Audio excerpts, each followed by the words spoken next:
रविंद्र सिंह भाटी। धन्यवाद अध्यक्ष महोदय, आपने मुझे पर्चे पे बोलने का मौका दिया।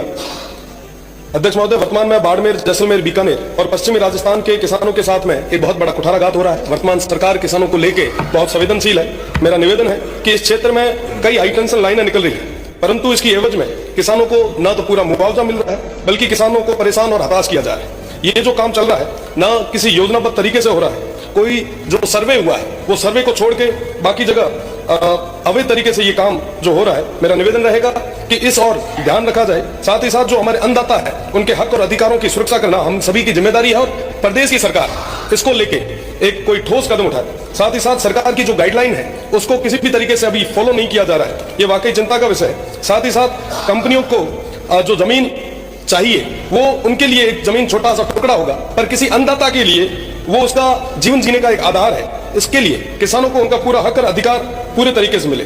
हमारे उस क्षेत्र में किसानों के पास भूमि बहुत कम है और कई सारे किसान ऐसे हैं जिनके पास 5 से 7 बीघा जमीन ही है। एक पोल की वजह से वो पूरी जमीन कहीं ना कहीं कवर हो जाती है, जिसके कारण वो खेती करने में भी असमर्थ है।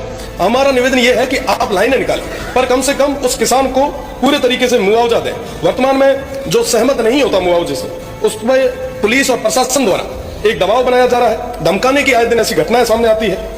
एक अन्नदाता को इस तरीके से परेशान करना ये ठीक नहीं है। मेरा निवेदन है जो हमारे अन्नदाता है वो बार बार कहीं ना कहीं दर दर की ठोकरें ना खाए, इसके लिए हमें मजबूती से उनकी बात को आगे तक रखना चाहिए। साथ ही साथ मेरा निवेदन रहेगा कि जो मुआवजे को लेके एक नियम बनाया है, मेरा निवेदन है कि इनमें भी संशोधन की जरूरत है और किसानों को पूरे तरीके से उनके हक और अधिकारों के तहत पूरा मुआवजा मिले, उचित मुआवजा दो और आप लाइनें निकालो। हम लाइनों के विरोध में नहीं है, हम किसी भी तरीके से विकास के विरोध में नहीं है, पर विकास के नाम पर किसान के साथ में इस तरीके से अनैतिक जो घटनाएं घटित हो रही है ये चिंता का विषय है और ये सिर्फ बाड़मेर का नहीं बल्कि पूरे पश्चिमी राजस्थान का है। तो मुझे लगता है कि संवेदनशील सरकार आने वाले समय में किसानों के हित में फैसला लेगी। बहुत बहुत धन्यवाद अध्यक्ष महोदय।